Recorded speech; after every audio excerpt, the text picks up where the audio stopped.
BFM Business, Intégral Placement, l'œil de la presse.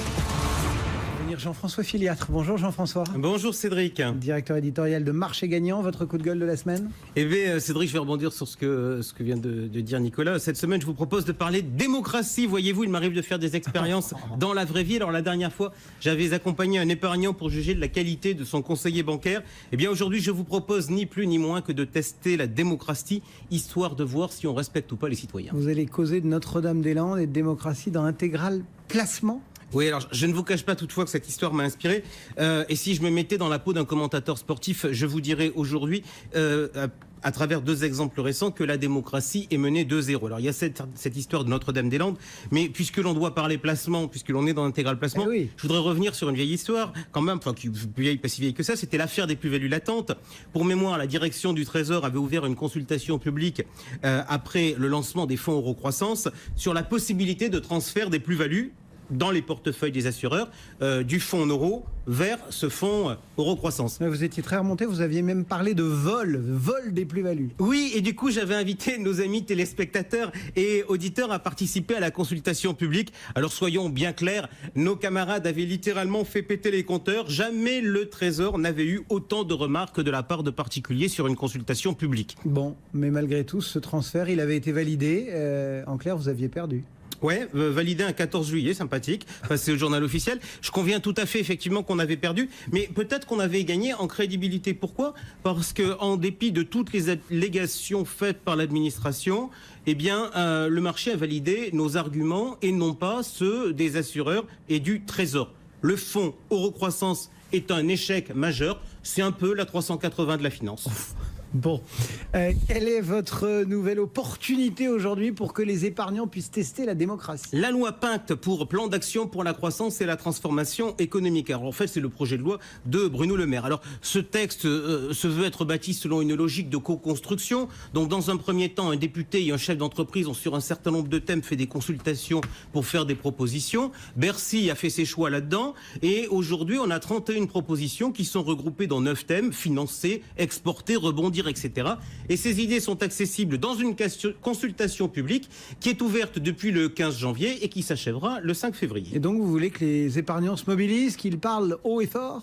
Oui, en tout cas, je vous laisse juste savoir s'il faut intervenir ou pas. Je voudrais toutefois attirer votre attention sur une mesure sur l'assurance vie. Alors cette mesure, elle est située dans la partie financement sous le délicat vocable orienter l'épargne des Français vers les entreprises. Regardez comme c'est joli. J'avoue que sur le papier, je suis tout à fait d'accord. Et là, que peut-on lire comme proposition?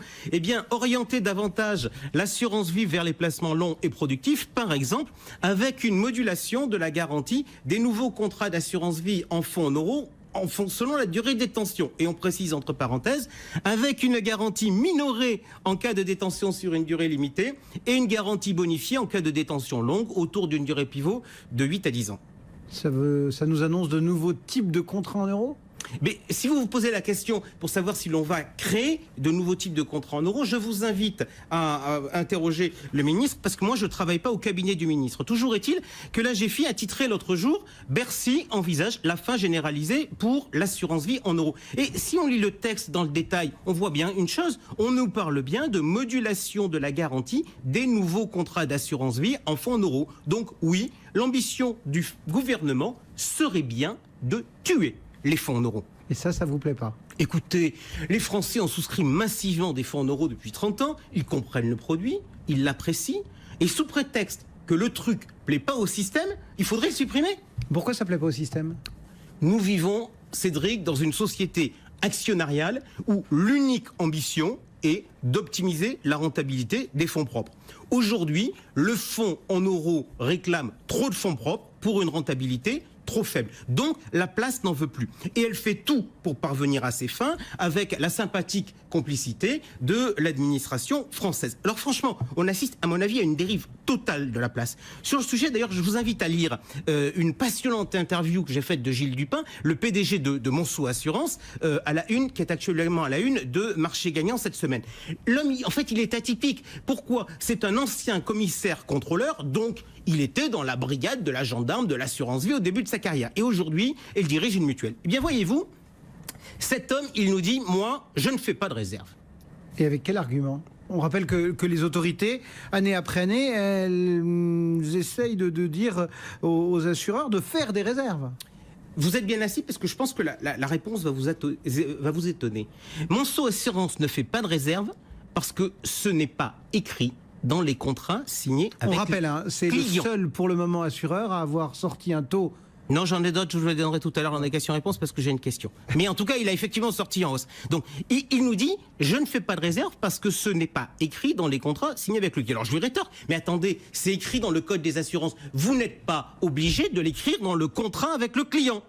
Et qu'est-ce qu'il me répond? Eh bien, il me répond, moi, je préfère m'en tenir à ce que j'ai signé avec mon client pour que les choses soient claires. Bon. Franchement, ça vous inspire quoi, ça, comme C'est réaction? assez logique, mais c'est pas la règle.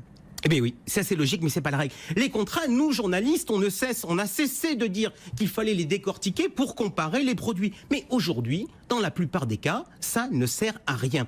Où voyez-vous parler dans les contrats de la politique de réserve? Quid des participations aux bénéfices? L'autre jour, l'association de consommateurs CLCV a fait une enquête sur la rentabilité des contrats d'assurance vie et a démontré que donc c'est d'une même compagnie, qu'un contrat qui avait une participation aux bénéfices à 100% pouvait offrir un rendement qui était inférieur à un contrat qui avait une participation bénéfice à 85%.